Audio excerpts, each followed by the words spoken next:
저는 꿈이 사실 사진 기자였어요. 그리고 대학도 이제 사진과를 가게 되고 또 일본 가서 잠깐 한 3년 공부했었고 그리고 돌아와서 조선일보 출판국 사진부에 입사하게 되면서 이제 본격적으로 사진을 시작하게 됐죠. 조선일보에서 사실 근무한 기간은 한 1년 정도밖에 안 돼요. 그렇게 짧게 근무하게 될 거라고는 생각을 못 했었는데 정말 말도 안 되게 우연히 이 청와대에서 일을 하게 되면서 바로 1년 정도 근무하다가 바로 청와대를 가게 됐죠. 사진 기자 생활 시작하면서 제가 뭐 대통령 사진을 찍게 된다면이란 생각조차 해본 적이 없었는데 제 고등학교 2년 선배인데 이제 같이 사진부 활동을 했던 선배가 계세요. 사진 기자 생활을 하다가 이제 쭉 친하게 지냈던 선배인데 선배가 이제 연락이 와서 같이 점심을 먹고 차 한잔 하는데 저한테 서류 봉투 하나를 주시더라고요. 그래서 이게 뭐냐 그랬더니 한번 꺼내봐라 했더니 그게 신원조회 하는 그 신원지서 쓰는 거였더라고요. 그래서 이게 뭐냐 그랬더니 너 나 어디 근무하는지 모르냐? 그래서 선배 어디 근무하는지 모른다고. 선배가 보자로서 봤지. 그랬더니 그때 그 청와대 명함을 주시더라고요. 근데 태어나서 그때 청와대 명함이라는 걸 처음 봤어요. 사람이 하나 더 필요한데 우리한테 나보고 와줄 수 있겠느냐 해가지고 내가 과연 그 일을 할 수 있겠냐고 했더니 와서 일할 수 있을 정도 되니까 와서 나랑 같이 일해보자 해가지고 이제 신원질서 써가지고 드렸었는데 그리고도 사실 한 2달 정도 동안 연락이 없어서 까먹고 있었어요. 그걸 써서 줬다는 것조차 까먹고 일하는데 한 2달이 좀 지나서 선배한테 연락이 왔는데 다음 주부터 청와대 출근하라고. 그 바람에 정말 마음의 준비도 없이 청와대를 가게 됐죠. 그게 94년 아마 6월인가 그랬습니다. 처음에는 정말 가가지고 바로 대통령 이제 행사가 있어서 대통령 직무실이라는 데를 출입 기자들이랑 같이 풀 기자들이랑 같이 들어갔는데 얼떨떨하기도 하고 이게 꿈인지 생신지 제 허벅지를 살짝 꼬집어 볼 정도로 정말 꿈만 같았고 그리고 그 당시에 청와대 출입했던 그 사진 기자들이 이름만 들어도 알 정도의 전설적인 사진 기자들이 많으셨어요. 그래서 저는 신문사에 있었어도 제일 막내였으니까 그런 선배들을 접할 기회가 별로 없었을 때니까 그런 선배들하고 같이 일한다는 게 정말 꿈만 같았었죠. 그리고 사실 카메라 들고도 처음엔 손이 떨릴 정도로 혹시라도 내가 실수하면 어떻게 하나 하는 그런 두려움 같은 게 굉장히 컸죠. 큰 차이는 사실 없어요. 큰 차이는 어차피 이제 대통령 행사 촬영을 들어가면은 풀 기자들하고 저희하고 움직이는 동선이 거의 같아요. 다만 이제 그 기자들은 먼저 나가고 전속만 남아서 더 촬영할 때가 있어요. 그럴 때 빼놓고는 사실 기자들하고의 동선이 그렇게 많이 차이가 있지는 않았어요. 뭐 일반 직장 생활하고 비슷하다고 보시면 돼요. 근데 아침에 청와대 출근을 보통 저희는 한 8시까지는 출근하거든요. 이제 대통령 일정에 맞춰서 움직여야 되니까 그 일정에 맞춰서 준비하고 청와대는 춘추관이 기자실이 있는 곳이고 대통령 본관까지 이동 거리가 꽤 길어요. 그래서 차로 보통 이동을 하는데 일정에 맞춰 준비하고 대통령 일정 끝나고 뭐 특별한 스케줄이 없으면은 일반 공무원 퇴근 시간에 맞춰 퇴근하는데 만찬 행사나 그 외 행사가 있으면은 더 늦게까지 일을 해야 되고 그렇죠.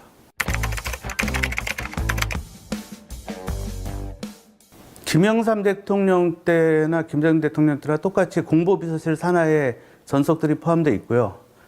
김영삼 대통령 때는 공보비서실 안에 영상비서실이라고 따로 있었어요. 그래서 그 영상비서실 안에 저희가 소속이 돼 있었고 김대중 대통령 때는 영상비서실이 없어지고 저희가 보도지원비서실에 같이 편입이 돼 있었습니다.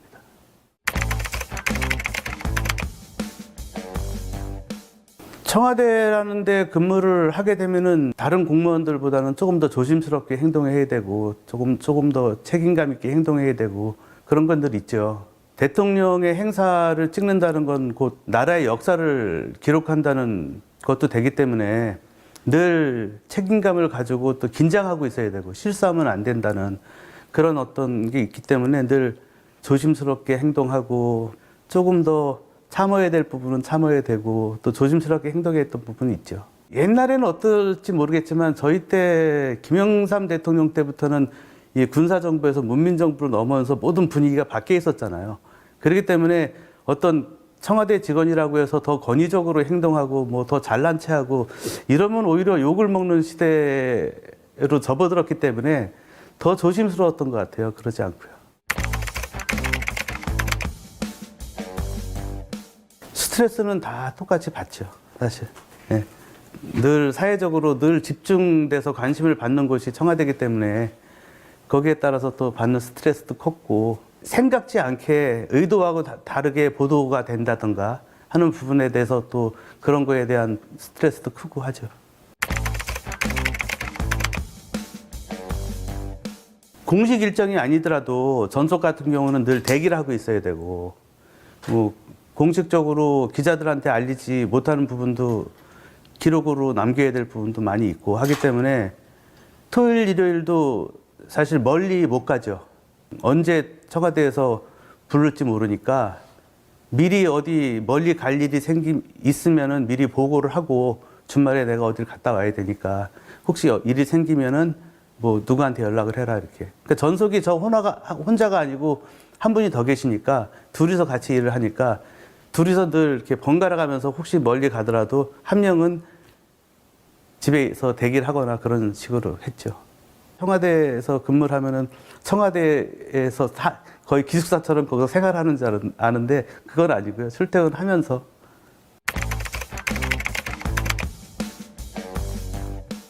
일정이 많으면 그만큼 많이 찍는 거고 또 행사 성격에 따라서 많이 찍어야 되는 행사가 있고 뭐 조금만 찍어도 되는 행사가 있고 그랬기 때문에 그거는 그때그때 틀리죠. 근데 저희 때는 사실 필름으로 사진을 찍었기 때문에 필름 한 롤이 36카트까지 찍히잖아요, 옛날에. 그게 이제 롤로 따지면은 보통 한 행사에 한 롤 가지고 끝날 행사가 있고 3롤, 4롤까지 찍어야 되는 행사들이 있고. 근데 그때 행사 성격에 따라 달랐던 것 같아요. 해외 순방 같은 데 가면은 하루에 뭐 20롤, 30롤 이상도 찍을 때가 있죠. 지금 디지털은 사실 그 메모리 카드의 용량에 따라서 필름 뭐 필름이 아니고 그냥 거의 몇백 카트, 몇천 카트까지 찍을 수 있지만 우리 때는 필름이라는 특성 때문에 36카트 이상 찍으면 필름도 갈아 껴야 되고 그러잖아요. 그렇기 때문에 사실 촬영을 하는데 좀 더 신중해질 수밖에 없어요. 지금처럼 막 찍은 다음에 그 중에 하나만 건져야지가 아니고 찍고자 하는 피사체를 많이 관찰도 해야 되고 그 대통령의 어떤 행동이나 표정이나 하다못해 눈 감는 거 하나까지도 되게 신중하게 생각하면서 사진을 찍어야지 최소한의 필름을 가지고서 실수 안 하고 좋은 사진을 만들 수 있었기 때문에 사진을 36카트짜리 필름 한 롤 가지고서 끝냈다고 하더라도 지금으로 따지면 아마 디지털 카메라로 찍었으면 몇백 카트를 찍었을 가능성이 있죠. 전속이 찍는 필름은 일단 국가 기록이기 때문에요. 국가 기록으로 남겨두기도 하고 그리고 이 출입 기자가 있더라도 출입 기자가 못 들어가는 행사들이 되게 많아요. 그러니까 전속만 들어가서 촬영을 해서 그 사진을 언론사에 배포하는 경우가 되게 많기 때문에 이제 언론사에 배포를 해야 되는 경우는 바로바로 현상해서 언론사에 줄 거 줘서 신문에 나갈 수 있게 배포를 하고 또 국정 홍보를 위해서 뭐 국정 홍보처 당시에 이런 데서 대통령 국정 뉴스나 이런 거에 나가는 용도로도 많이 쓰이게 되고 그렇게 됐죠.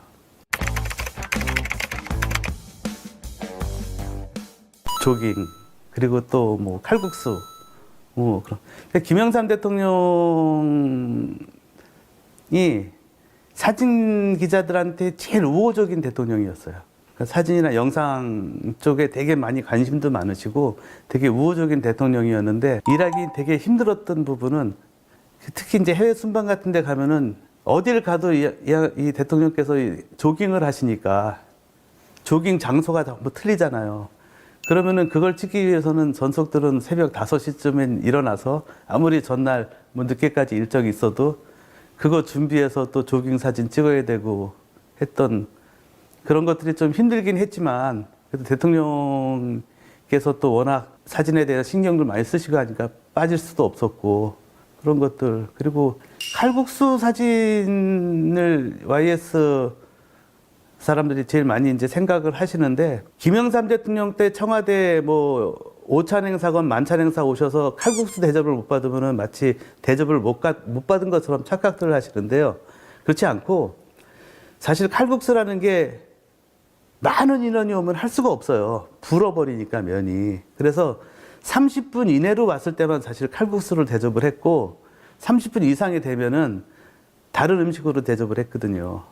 그래도 그 김영삼 대통령 때 가장 상징적인 게 이제 칼국수니까 그 칼국수 드시는 사진도 많이 찍어두기도 하고 했었죠. 김대중 대통령하고 당시 영수회담을 해도 그때도 칼국수를 드셨으니까 두 분이 그런 게 되게 상징적으로 보여줄 수 있고 또 뭐 김영삼 대통령 때 사실 금융실명제, 뭐 토지공개념, 하나의 척결 이런 큰 일들이 많았었고 뭐 사건 사고도 많았었지만 그거는 사실 뭐 사진으로는 표현하기가 어려운 부분이었고 뭐 대통령이 발표하는 사진이나 이런 거 외에는 사실 남아있는 거 별로 없어요. 그래서 상징적으로 보여주는 게 조깅 사진, 뭐 칼국수 사진 그런 게 아니었나 생각이 들어요. 김영삼 대통령도 그렇고 김대중 대통령도 그렇고 취임식 때는 굉장히 사람들이 기대감도 가지고 있고 또 대통령으로서 이제 시작하는 입장에서 굉장히 많은 이제 포부도 있으실 거고 하면서 되게 당당함 같은 게 보이죠. 그리고 이제 뭔가 국민들한테도 보여줘야 되는 것들도 있기 때문에. 근데 이게 집권을 하셔서 세월이 갈수록 사실 좋은 일만 있는 건 아니잖아요. 대통령님들도 많이 피곤하시기도 하고 힘든 일 때문에 많이 어려움을 겪으시는데 김영삼 대통령 때는요. 사실 그 머리 염색을 집권 2년 차까지는 염색 바로바로 하시고 해서 흰머리가 잘 안 보이셨어요. 근데 집권 중반기 들어서면서 흰머리가 많이 보이기 시작했거든요. 근데 그건 사실 그 대통령께서 염색을 일부러 안 하신 게 아니고요. 그 저희의 권유도 있었어요. 그때 점점 힘든 일이 있는데 대통령이 너무 염색도 하시고 말끔한 모습으로 보이면 좀 저기 하니까 약간 고뇌하는 대통령처럼 보이고 힘들어하는 대통령처럼 보이게 하려고 일부러 염색을 안 시켰죠. 그래서 김영삼 대통령은 취임할 때는 아주 까만 머리로 염색하고 말끔한 모습이었지만 퇴임할 땐 거의 염색 안 하는 흰머리로 아마 퇴임하셨던 걸로 기억이 나는데 이미지 메이킹 차원에서 저희가 그 요구한 부분도 있고 대통령이 굉장히 무거운 자리 아니에요. 그러면서 많이 힘드셨던 부분이 아마 겉모습에도 나타나지 않았을까 그렇게 생각이 들어요.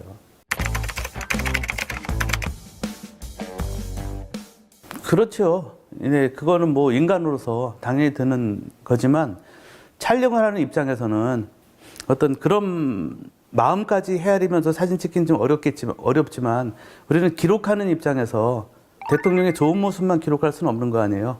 예? 또 그런 모습 자체도 다 기록으로 남게 되고 하기 때문에 촬영하면서는 대통령이 안쓰럽다 뭐 아니면 뭐 얼마나 어려우실까 뭐 이런 생각보다는 그 자체를 기록하는 데 더 집중했던 것 같습니다.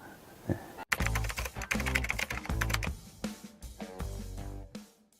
저도 그 노무현 대통령 사진 찍었던 장철영 작가랑 되게 친한데 제가 제일 부러워하는 부분이에요. 그 친구 만나면은 내일 그런 사진을 찍었던 걸 큰 복으로 생각을 해야 된다라고 늘 얘기를 하는데 저희 때는 사실 김영삼 대통령 때나 김대중 대통령 때나 그렇게까지 전속이라고 해서 접근이 안 됐었어요.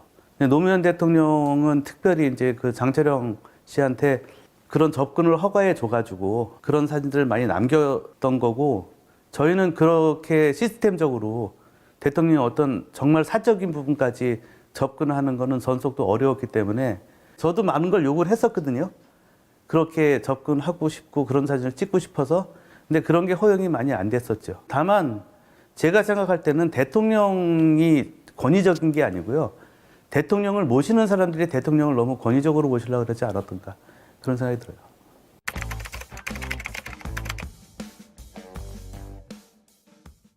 제가 작품이라고 생각하면서 대통령 사진을 찍는 적은 한 번도 없었어요. 정말 나라의 역사를 기록하는 기록자의 입장이 돼야 된다고 생각했기 때문에 어떤 예술을 한다는 생각은 안 하고 정말로 올바른 기록을 해야지 하는 생각으로 사진을 늘 찍었었고, 이 사진만큼은 예술이야라고 생각한 적은 별로 없지만, 그래도 이제 그 사진을 찍으면서 내가 원하는 장면, 내가 원하는 모습의 대통령의 모습이 포착이 되고 그걸 촬영을 했을 때 순간순간에 느끼는 쾌감 같은 건 있었죠. 김영삼 대통령은 모델로서는 최고의 모델이셨어요. 대통령이 집무실에서 접견실로 나오시면서 손님을 만나면서 악수를 하시잖아요. 그러면은 자리 싸움이 필요 없었어요. 대통령께서 자연스럽게 이렇게 악수하면 한 바퀴 쭉 돌아주세요. 여기 있는 기자부터 여기 있는 기자까지 잘 찍을 수 있게. 그런 배려도 굉장히 많으셨고, 그리고 사진에 대한 그 포즈 이런 게 일부러 포즈를 취해 주시는 건 아니지만 너무 자연스럽게 해 주시니까 저희가 사진 찍기 너무 편했죠. 사진 기자들이 없으면은 올 때까지 행사를 딜레이 시킨 적도 있어요.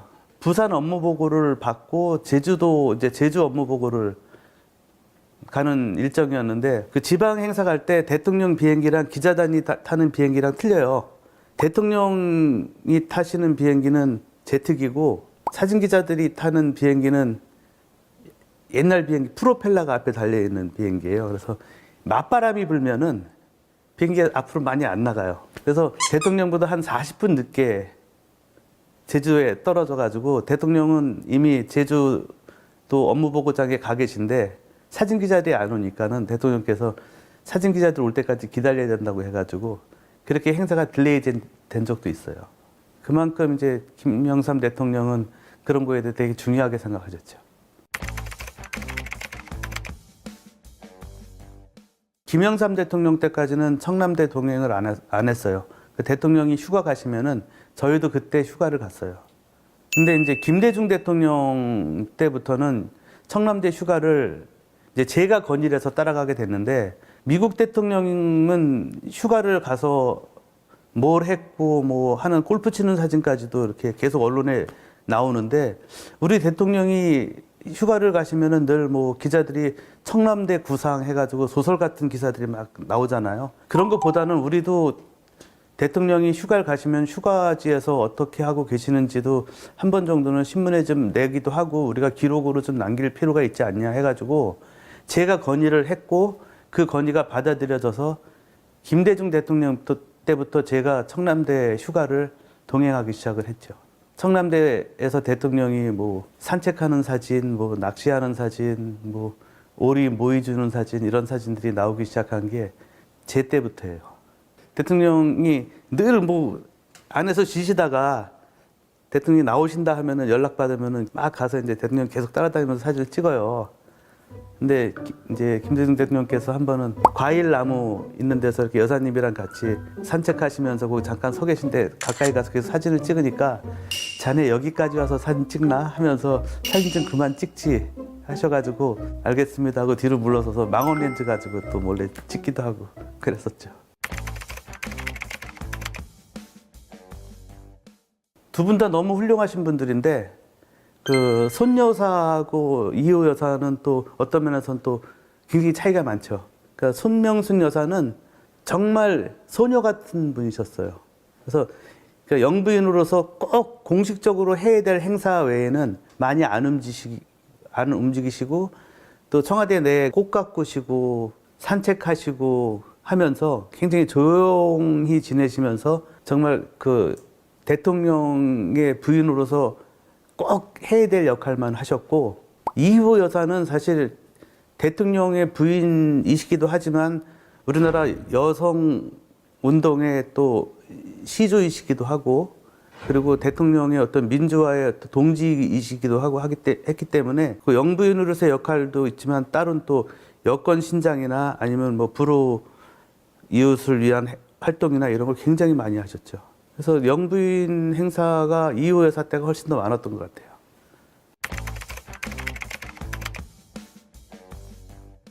그러게요. 저도 사실 김영삼 대통령 퇴임하시면서 나가야 된다라는 마음의 준비도 하고 있었고, 나가게 되면은 어디로 어떤 일을 할까라는 생각도 가지고 자리도 알아보고 있었어요, 사실은. 그리고 또 뭐 언론사에서 오라고도 한 적도 있었고, 더 있게 되면은 사실은 더 좋겠다라는 생각을 하면서도 그런 준비를 하고 있었는데, 더 있게 됐으면 하는 그런 생각을 하게 된 거는, 대통령 사진이라는 게 어떤 뭐 정권이 바뀐다고 해서 역사를 기록하는 사람까지 바꿀 필요가 있나, 또 이거는 사실 쭉 이어지는 일로서 누군가는 해야 될 일이 아닌가라는 생각을 했어요. 그래서 제가 아니더라도 사실은 그 대통령이 바뀌어도 사진을 담당하는 사람들이 계속 남아서 그 역사를 계속 기록을 했으면 하는 생각을 가지고 있었기 때문에, 그게 나였으면 어떨까 하는 그런 생각도 하면서 더 있고 싶다는 생각도 했었는데, 김대중 대통령께서 취임하시면서 선거 때 같이 민주당에서 사진을 찍던 한 분이 계셨었는데, 그분이 오셨어요. 그리고 한 분이 더 필요한데 한 분을 더 부를 생각을 안 하시더라고요. 청와대 이제 취임식 날부터 출근을 해가지고 같이 한 일주일 정도 일을 했는데, 오히려 그분이 일주일 만에 다시 본인은 당으로 가겠다고 하고, 그러니까 일할 사람이 저밖에 없는 거예요. 거기다가 당시 그 공보수석 박지원 수석께서 또 저보고 더 있어달라고 말씀도 하셨었고, 그러다 보니까 자연스럽게 김대중 대통령까지 맡아서 일을 자연스럽게 하게 된 것 같아요.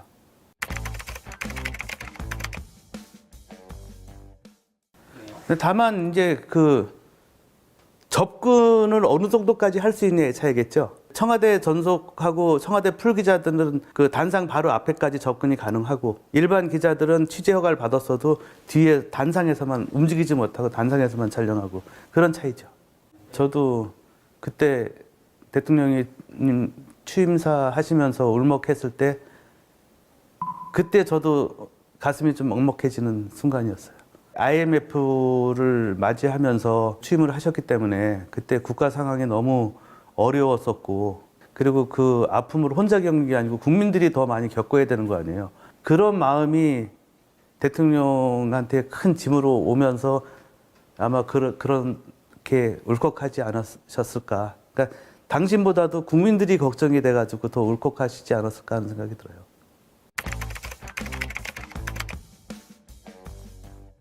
물론 촬영하기 어려운 점도 있었지만, 저는 뭐 김영삼 대통령이 뭐 사진 기자들한테 더 우호적이고 김대중 대통령 그렇지 않았다가 아니고, 저는 두 분 다 기록하고 있다는 그 자체로서 너무 좋았기 때문에 큰 어려움은 없었고, 다만 이제 에피소드라고 하면은 김대중 대통령이 눈을 굉장히 자주 깜빡이세요. 필름 한 통이나 두 통 정도로 이제 쇼부를 봐야 되는데, 승부를 봐야 되는데, 사진 기자들하고 저희하고 이제 같이 그 행사 끝나고 내려와서 현상을 하면은 제일 먼저 눈뜬 사진부터 찾아요. 그 눈뜬 사진 중에서 좋은 사진을 골라야 되는, 그때는 필름이었기 때문에 신중하게 한 카트 한 카트 눌러야 되는 상황에서는 그 눈뜬 사진 찾는 것도 되게, 눈을 떴지만 입모양이 이상하면 안 되고, 뭐 이런 가지 있잖아요. 사람 찍는 데 있어서. 그렇게 이제 사진을 초이스하는 데 있어서 어려움은 좀 있었죠. 김영삼 대통령이, 김대중 대통령 두 분 다 일정은 어마어마하게 많으셨고, 뭐 대통령이 해야 될 일정들이 있잖아요. 대통령으로서 해야 될 일정들이 워낙 많기 때문에 누가 더 많고 적고는 없었지만, 근데 해외 나가면 틀렸어요. 해외 나가면은 김대중 대통령 일정이 훨씬 더 많았어요. 그러니까 김대중 대통령은 해외 나가면 거의 아시아의 만델라 뭐 이렇게 지칭들을 많이 하셔서, 그 대통령을 만나고자 하는 사람들이 너무너무 많았기 때문에 그 해외 나가면은 정말 저희는 쉴 시간이 없었죠. 전속 같은 경우는 아침에 눈 떠서 저녁 만찬 행사까지 하고 호텔 들어올 때까지 거의 쉬는 시간이 없고, 그리고 중간중간에 또 그 기자들이 못 들어오는 행사들은 저희들이 또 그 풀해서 신문에 나가게끔까지 해줘야 되기 때문에 해외 순방 행사는 정말 힘들었죠. 비행기 안에서 비행기 타고 있을 때가 제일 편한 시간이었어요. 내리는 순간부터 전쟁터고, 그리고 비행기를 가장 마지막에 타는 사람이 저희고 제일 먼저 내려야 되는 사람들이 저희기 때문에 마지막에 손 흔드는 거, 내려서 손 흔드는 것부터 촬영을 해야 될 게 저이기 때문에 대통령이랑 참 많은 나라 다니면서 좋았겠다 하지만 제가 그동안 다녔던 나라가 대충 한 70개국 이상 되는 것 같아요. 솔직히 기억에 남는 나라가 별로 없어요. 일만 하고 와서. 가끔 TV 화면에서 보면서 저기 옛날에 내가 가서 찍었던 사진들이 나오면은 그땐 정신 없었지만 아 맞아 저때 저랬었지 하면서 다시 기억이 떠오르기도 하고 이런 역사적인 가치가 있는 것이구나 하면서 다시 한번 그때 더 잘할 거라는 그런 생각도 하고 그러죠. 그때는 저도 굉장히 많이 긴장을 하고 있었고 정말 이것만큼은 정말 실수하면 안 된다고 생각을 하면서 샷타가 제대로 안 돌리면 어떡하지 하는 그런 불안함까지 있었고 혹시 몰라서 카메라를 보통은 2대 메고 다니는데 1대 더 메고 3대까지 메고 주머니에는 필름을 10롤 이상 집어넣고 그렇게 촬영을 하고 그랬었죠. 김영삼 대통령 때 역사적인 사건 사고가 참 많았지만 김대중 대통령 때는 정말 역사적인 일들이 많았었잖아요. 노벨 평화상, 남북 정상회담, 오부치 선언도 있었고, 또 2000년 월드컵 때도 있었고, 남북 정상회담, 노벨 평화상 이럴 때 이제 혼자 들어가서 찍어야 되는 행사들은 정말 저도 두근두근 되죠. 특히 노벨 평화상 때 바로 앞에서 대통령 수상하는 거는 노벨위원회 한 명이랑 그 앞에서 저랑 앞에서는 둘밖에 못 찍거든요. 근데 우리나라 최초의 노벨상 수상자를 제가 사진을 찍고 있는데 사실 대통령도 나라를 대표로 해서 거기서 상을 받지만 나 또한 나라를 대표로 해서 사진을 촬영하고 그걸 기록에 남겨야 될 사람이기 때문에 그때 그 긴장감은 어마어마했죠. 아, 그때 실수 안 해서 참 다행이다 하는 안도감도 있고요. 그래도 제대로 나와서 다행이구나. 그게 교과서에 나오나 봐요, 아이들. 근데 제 아들이 언젠가 학교 가서 이거 우리 아빠가 찍은 사진이다 했는데 애들이 거짓말이라고 막 때리고 그랬대요. 제가 찍은 사진이라고 밑에 이름이 나온 건 아니니까. 아무튼 그런 교과서에까지 내가 찍었던 사진이 실렸구나 하는 거 보면서 사실 뿌듯함도 있었죠. 그러니까 오부치 선언이라는 게 어떤 거창한 게 아니고 그냥 발표하는 사진이에요. 그리고 두 분이 악수하고 그냥 사진으로 봐서는 잘 모르고 그 사진 설명을 봐야지 알 수 있는 사진이죠, 사실.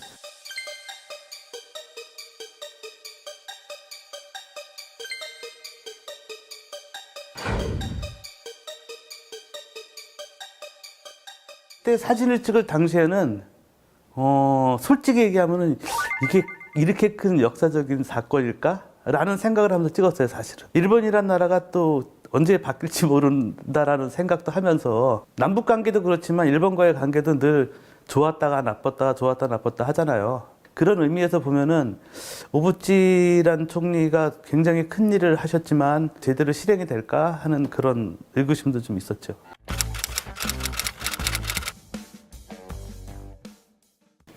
그때는 정말 어마어마했죠. 일단 북한을 간다는 자체만으로도 어마어마했지만 사실 그 전에 이제 김영삼 대통령 때 얘기를 좀 잠깐 하면은 사실 남북 정상회담이 김영삼 대통령 때 추진이 되다가 그 정상회담 일주일 전에 김일성이 죽었어요. 그날 오찬 행사가 있었는데 그게 6개 인사들하고 인왕실에서 오찬 행사 시작하면서 오찬 자리에 앉자마자 의전 수석 비서관이 급히 들어오시더니 대통령한테 귓속말로 뭐라고 하시고 김영삼 대통령이 잠시 눈을 감다가 뜨시더니 하루 오후 2시에 사망. 일주일 후면은 남북 정상회담을 하는구나 하면서 굉장히 들떠 있었고 했던 그런 시기가 있었는데 이제 김일성이 죽고 나서 모든 게 무산되고 김대중 대통령 때 이제 남북 정상회담이 김정일 위원장하고 하게 된 거 아니에요. 그때 준비도 그렇고 가기 전에 에피소드도 되게 많아요. 사진 기자들끼리 이제 제비뽑기해서 이제 다 데려갈 수 없으니까 북한에서 기자단의 그 숫자까지 다 정해줘가지고 뭐 메이저 언론은 가야 된다, 뭐 메이저 언론이 어딘가 똑같은 출입 기자들끼리 제비뽑기해서 가야지 해가지고 그 팬 기자들은 어떻게 가고 사진 기자들은 또 따로 뽑았는데 조중동이 다 탈락하고 뭐 그러면서 이제 준비 기간도 그런 어떤 재밌는 에피소드들도 있는데 가면서 이제 과연 순환공항에 김정일 위원장이 나올까 안 나올까에 대한 거부터 해서 안 나올 것이다. 어디서 초대소에 가면은 김정일이 있을 것이고 막 그런 시나리오부터 해가지고 뭐 공항에 내려가지고 우리가 먼저 내리는데 우리를 어떻게 뺐냐면은요. 사실 전속들을 김정일이 안 나올 거로 생각하고 우리를 전속들을 먼저 초대소로 뺐어요. 김정일하고 대통령이 만나는 사진은 풀기자단이 찍은 사진이에요. 그 이후부터 이제 모든 행사를 이제 같이 찍었지만 그러면서 그 긴장하고 거기야말로 정말 실수하면 안 돼. 그리고 또 뭐 여기서 북한 애들이 우리를 얼마나 감시할 것인가에 대한 막 이런 스트레스 그런 것들도 있잖아요. 그리고 뭐 사진 검열도 한대더라 막 이런 얘기도 하고. 근데 그런 것까지는 안 했지만 물론. 그러면서 정말 그 2박 3일을 어떻게 갔는지 기억이 없을 정도예요. 그 이후에 북한을 저는 또 몇 번 갔었지만 그때 긴장감은 뭐 어마어마했었고 그해 8월에 언론사 사장단을 이끌고 박지원 문화부 관광부 장관이 북한을 간 적이 있어요. 그때 또 제가 또 가게 됐거든요. 그때 가니까 그 정상회담하고 분위기는 또 완전 틀린 거예요. 너무 이제 그때 남북 관계가 좋을 때니까 너무 그쪽에서 뭐 환대도 해주고 처음에 안내 받기로는 순환공항에 내리면은 관광버스 2대가 올 거고 거기에 어떻게 타라 하는 곳까지 안내가 돼 있었는데 순환공항에 내리니까는 벤츠 한 몇십 대가 쫙 나와 있는 거예요. 그래서 이게 뭔가 했더니 관광버스 말고 김정일 위원장이 더 잘못이라고 해서 벤츠를 그것도 자주색 벤츠 그걸 어디서 다 구했는지 똑같은 벤츠가 한 몇십 대가 나와가지고 그걸 타고 호텔도 고려 호텔로 알았는데 국빈들 오는 초대소로 밖에 있었고 해서 그때 언론사 사장들하고 방북을 했을 때가 저한테는 훨씬 더 기억이 많아요. 백두산 천지에서 세수도 해보고 그리고 마지막 날 김정일 위원장이랑 언론사 사장단이 오찬을 하고 하는데 김정일 위원장이 제가 이제 카메라를 들고 일어나니까 저랑 눈이 딱 마주쳤는데 저한테 손짓을 하더니 가까이 좀 오시라고 식사를 못하고 사진만 찍는 거 아니냐고 하면서 가까이 오시라 그러더니 직접 저한테 와인을 김정일 위원장이 따라주면서 다른 건 몰라도 사진만큼은 남측의 사진 기자들이 좀 더 우수한 것 같다고 그렇게까지 하면서 그 김정일 위원장이랑도 그렇게 말을 할 수 있었던 그런 기회도 있었고 해가지고 참 2000년은 저한테는 굉장히 잊을 수 없는 특별한 해였던 것 같아요.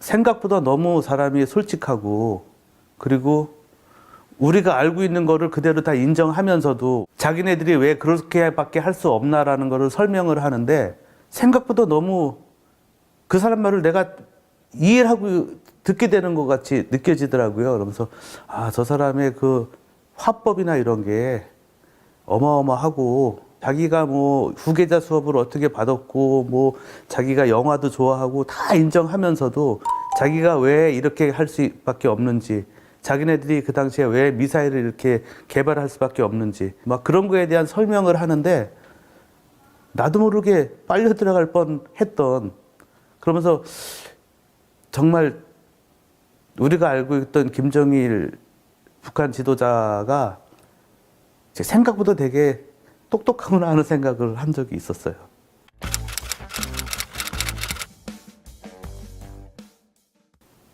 대통령이건 정치인이건 그런 부분에 있어서는 되게 깨어 있으세요. 또 우리 대통령은 그런데 워낙 익숙해져 계시니까 자연스럽게 그리고 김대중 대통령께서 생각보다 유머도 많으시고 또 워낙 노련한 정치인이시고 하니까 자연스럽게 해주셨던 것 같아요.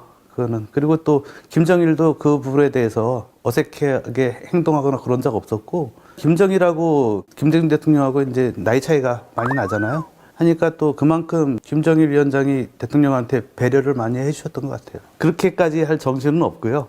네? 일단 풀샷을 잡죠. 나중에 따서 쓰더라도 워낙 순간적으로 일어나는 것들이기 때문에 그거를 순간적으로 뭐 땡기고 뭐 밀고 할 수 있는 그런 시간적 여유는 없으니까요. 그리고 두 분의 얼굴이 나오는 게 중요하기 때문에 사진 한 장으로 전체를 설명해 줘야 되는 경우가 많거든요. 그 한 장이 사실은 더 중요하죠.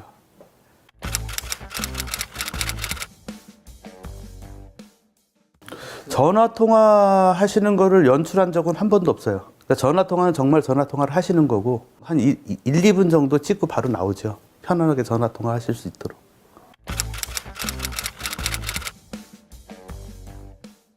기억에 남는 사진은 저희가 찍진 않았지만 두 남북 정상이 처음으로 만났을 때 그 감동은 그 사진 하나로 거의 끝난 게 아닌가 생각이 들어요. 2002년 월드컵 때 이제 제일 처음에 첫 경기가 부산에서 폴란드전이었어요. 2대0으로 이기고 나서 경기장을 빠져나오는데 선거 때도 부산에서 부산 시민들이 김대중을 연호한 적이 없었대요. 근데 대통령 차가 경기장을 빠져나오는데 거의 차가 진행을 못할 정도로 부산 시민들이 김대중을 연호하면서 그렇게 좋아했던 월드컵의 첫 경기 이겼기 때문에 흥분해서 그럴 수 있었겠지만 그 월드컵 하면은 제일 먼저 저는 그게 떠올라요, 사실은. 그리고 스페인전에서 우리가 골 넣고 나오시면서 울컥한 그런 모습의 장면도 생각이 나고, 그리고 미국전 할 때 청와대 안에서 수석들하고 같이 응원하시면서 마우라 흔들면서 응원했던 그 장면 하나하나가 다 떠오르죠. 그때 사실 2002년 월드컵 때 아, 참 내가 청와대에 있길 잘했구나. 공짜로 이렇게 경기를 다 보고 하면서 속으로 그런 생각도 한 적이 있었습니다. 포르투갈전을 인천 문학경기장에서 했는데요. 그때 박지성이 골을 넣으면서 우리나라 16강 확정되고 할 때 그 장면을 전 직접 경기장이지만 못 봤어요. 전 VIP를 찍어야 되니까 대통령을 찍으려고 이렇게 하다가 골 하는 순간 경기장을 봤는데 이미 골은 들어가고 없잖아요. 근데 잠시 착각을 해서 아, 이거 슬로 비디오로 다시 나오겠지, 모습이 있다. 이 생각을 한 거예요. 집에서 TV 보고 있다고 갑자기 착각을 해가지고. 사실 경기장 가서 경기를 보기도 하지만 경기에 집중을 할 수가 없는 게 저희는 그 순간순간에 대통령의 표정이나 이런 걸 잡아야 되기 때문에 사실 경기장을 간다고 해서 경기에 그렇게 집중할 수는 없죠. 그리고 뭐 대통령이 뭐 옆에 VIP랑 뭐 같이 뭐 말씀을 나누신다든가 환호하시면 환호하는 장면도 찍어야 되고 아쉬워하면 아쉬워하는 장면도 찍어야 되고 그런 게 저희 일이기 때문에 그럼에도 불구하고 경기장에 가 있으면 저도 관중들의 그 소리를 들으면은 흥분도 되고 좋기도 하고 그렇죠.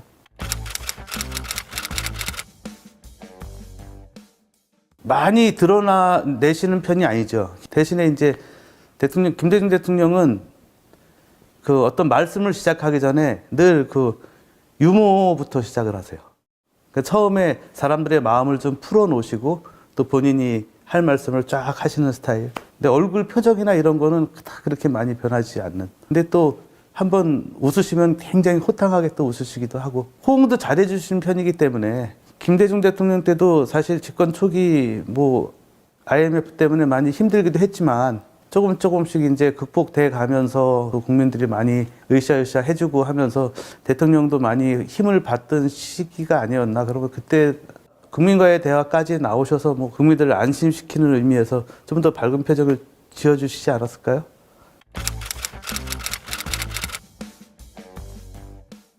두 분의 스타일이 다르긴 하죠. 김영삼 대통령은 믿고 맡기는 스타일, 일을. 김대중 대통령은 믿고 맡기되 꼼꼼히 챙기는 스타일, 약간 그런. 김영삼 대통령은 딱 봐도 좀 경상도 사나이 같은 경상도 사람들이 이렇다라는 그런 거에 굉장히 가까우신 분이었던 것 같아요. 그리고 김대중 대통령은 꼼꼼하게 공부도 많이 하시고 박식하시기 때문에 어떤 장관한테 뭔가를 지시를 하더라도 그거에 대해서 굉장히 많이 또 본인 스스로가 꼼꼼하게 챙기시고 장관들은 아마 굉장히 많은 공부를 하고 오지 않으면 되게 힘드셨을 것 같은. 그래서 저는 그런 생각이 들었어요. 두 분을 이렇게 딱 섞어놓으면 좋겠다. 그런 생각을 한 적도 있었어요.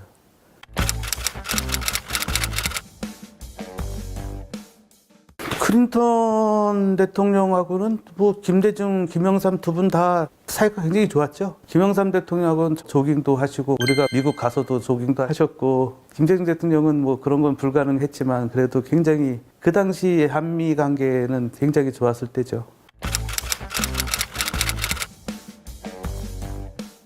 굉장히 훌륭했죠. 굉장히 젊기도 하고 얼굴도 잘생겼었고 그런 거 있잖아요. 왜 우리가 보면은 미국 사람들은 참 제스처나 이런 것도 우리랑 틀리게 되게 자연스럽고 멋있게 잘해준다고 생각하는데 정말 우리가 느끼는 그 미국 사람 이상으로 굉장히 그 모든 제스처나 이런 것도 나이스해 보였어요. 뭐 내가 직접 클린턴하고 대화는 못 해봤지만 정상회담을 우리나라에 와서도 하지만 가서도 해야 되고 아셈이나 에이펙 다자간 정상회의 가서도 봐야 되고 그러다 보면은 미국 대통령 같은 경우는 1년에 3-4번은 보거든요. 근데 볼 때마다 참 멋있다라는 생각을 했었죠.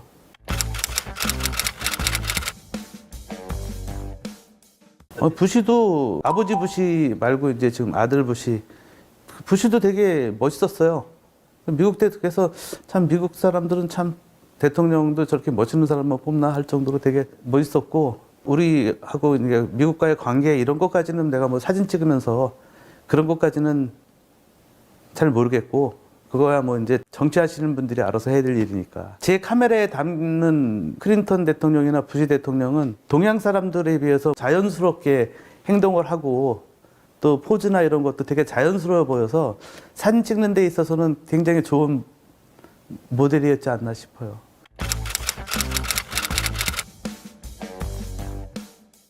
그때 강택민 주석이 김대중 대통령님하고 굉장히 만나면 일단 표정부터가 저 두 분이 정말 좋아하시나 할 정도 표정이 되게 밝으셨기 때문에 그때 중국하고의 관계도 지금보다 그때가 훨씬 좋은 시기였고 그리고 우리가 중국 갔을 때도 한번 생각나는 게 만찬 때 기자들 없이 저만 들어가서 이제 만찬 촬영을 하는데 강택민 주석이 노래까지 하셨나 뭐 이렇게 했던 그런 기억도 있어요.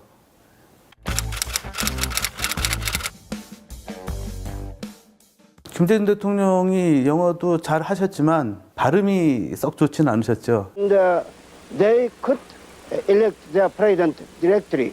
김대중 대통령이 영어 연설을 하는데 옆에서 누군가가 대통령이 영어는 잘하시는데 좀 발음이지 그러니까는 이호 여사가 재미있는 말씀을 하셨어요. 영어를 깜빡해서 배워서 그래요. 독학으로 영어를 하셨다고 하면서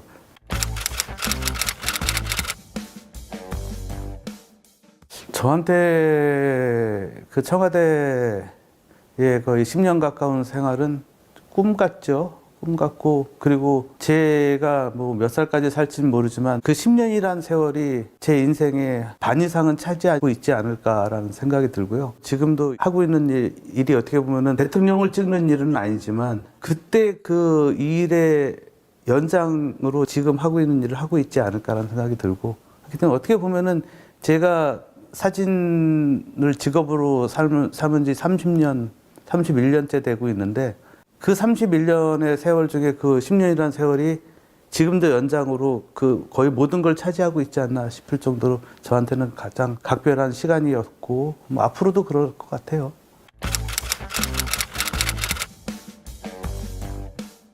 그때는 정말 시원섭섭함이 있었죠. 시원섭섭함이 있고 이제 제 일을 할 준비를 하면서도 그 제가 대통령 퇴임하시고 나서도 대통령 서거하기 전까지 사실 대통령 일은 자원봉사로 계속 다 해드렸어요. 어떻게 보면은 내 나름대로 끝까지 모시게 된 걸 참 잘했다는 생각도 들면서 지금은 더 청와대에 있었으면 어땠을까라는 생각도 사실은 하긴 하는데요. 안 하길 잘했다가 지금은 훨씬 더 크고 제가 그 김영삼, 김대중 대통령을 모시면서 김종필 총리도 그 사이에 총리를 하셨었기 때문에 어떻게 보면은 삼김을 마지막까지 찍은 사람이 저라고 생각을 하거든요. 그래서 그 역사적으로 우리나라 정치사에서 가장 그래도 큰 족적을 남긴 그 세 분의 사진을 어떻게 보면 내가 찍었다는 그 자부심 같은 것도 지금 되게 크고요. 그런 것들이 토대로 돼서 지금도 제가 일을 하면서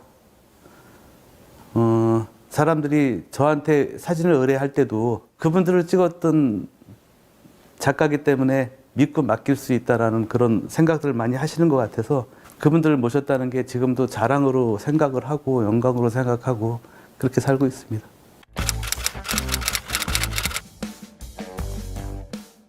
총리 하시면서도 청와대 늘 오시니까 그리고 대통령이랑 같이 국정을 운영하는 파트너셨기 때문에 제가 대학 시절에 알고 있던 뭐 박정희 대통령의 JP가 아닌 그 당시에는 DJ와의 연합정부를 이룬 JP였기 때문에 제가 가지고 있던 선입견이 아닌 굉장히 그 한 정부를 같이 만들어 나가는 그런 파트너로서 되게 좋으셨던 분 같이 생각이 들어요.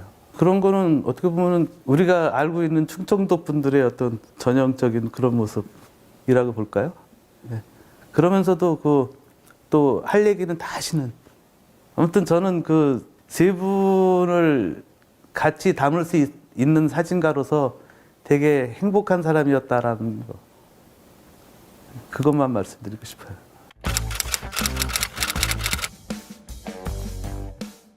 사진에 대한 특별한 언급은 한 번도 하시지는 않으셨고요.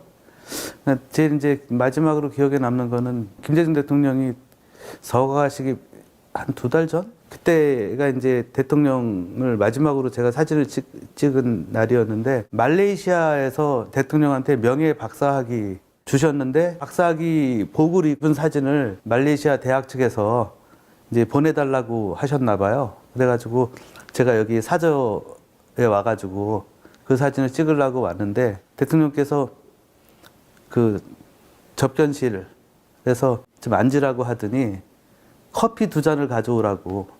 제가 대통령을 모시면서 대통령이랑 단둘이 앉아서 커피를 마셔본 적은 한 번도 없거든요. 없고 늘 사진만 찍었지 서서.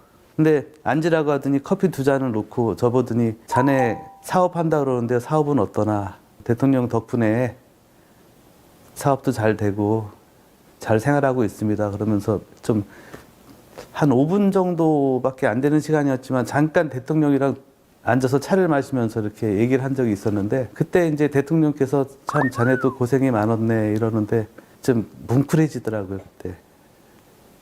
그때가 이제 김대중 대통령 제일 마지막으로 본 기억에 남는 순간이었는데 대통령께서 저를 알아주시고 있었구나 하는 그것만으로도 되게 벅찬 순간이었어요.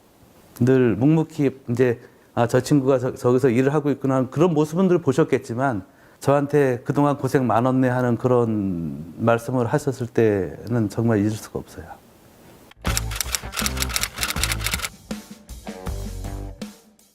제일 먼저 김대중 대통령이 돌아가셨죠. 돌아가시기 한 달 전인가 제가 그 등교동 와가지고 이런 말 하긴 좀 그렇지만 영정사진을 좀 준비해야 되지 않겠냐 했었어요. 그래서 영정사진 후보로 어떤 게 좋을까 하고서 이제 몇 가지의 사진을 주고서 이 중에서 초이스를 해라. 그럼 내가 미리 준비를 좀 해놓겠다. 해가지고 이제 초이스된 사진이 이제 영정사진을 쓰고 있는 그 사진인데 그때부터 사실 김대중 대통령은 마음의 준비를 이제 해야 될 때가 왔다고 생각해서 마음의 준비를 하고 그리고 제가 거래하는 현상소에다가 이제 사진을 사이즈별로 미리 프린트를 시켜놨거든요. 하고 돌아가신 당일날 제가 저쪽 어디 강남 어딘가 누구를 만나고 뭐 촬영이 간단한 촬영이 있어서 촬영을 하고 있는데 전화가 왔어요. 빨리 세브란스로 와달라고. 그래서 일이 터졌구나 해가지고 이제 그 현상소에다가 빨리 사진 세브란스로 보내라 해가지고 그걸 보내고 사실 대통령이 오래 못 사실 거라는 예상을 하고 있었기 때문에 마음의 준비도 하고 있었고 했기 때문에 사실 막상 돌아가시고 나니까 정신이 없는 거예요, 생각보다. 그리고 사진을 찾는 데 너무너무 많고 해서 이거를 찾는 데마다 다 어떻게 사진을 보내줄 수가 없으니까 일단 얘기한 게 원본 파일을 웹하드에 올려놓고서 다운을 받아서 영정 사진으로 써라. 그렇게까지 해놓고 조문 오시는 분들도 기록도 해야 되고 해서 사진을 뭐 찍고 사실 정신이 없는 거예요. 뭐 슬픈데 슬픔을 얘기할 수 있는 시간조차도 없고 마지막으로 이제 저기 사진이 있는데 그 염하시고 가족들하고 친지분들 접견하는 그 대통령 누워 계신 사진 그거 보니까 그때서야 이제 눈물이 나더라고요. 대통령을 직접 모셨던 입장에서 대통령의 그런 모습을 보니까 우리 부모님이 아직 생존해 계시지만 돌아가시면 이런 느낌일까? 뭐 그런 느낌도 들었고 저한테는 너무너무 제 인생을 바꿔놓은 분들이거든요. 제가 청와대라는 데를 가고 싶어서 간 거는 아니었지만 두 분의 대통령을 모신 거가 지금 저를 있게 만든 거였기 때문에 저한테는 참 은인 같은 분들이 가셨구나 하는 그리고 안타까움 그리고 그분들을 모실 수 있어서 참 영광이었구나 하는 생각이 들었죠.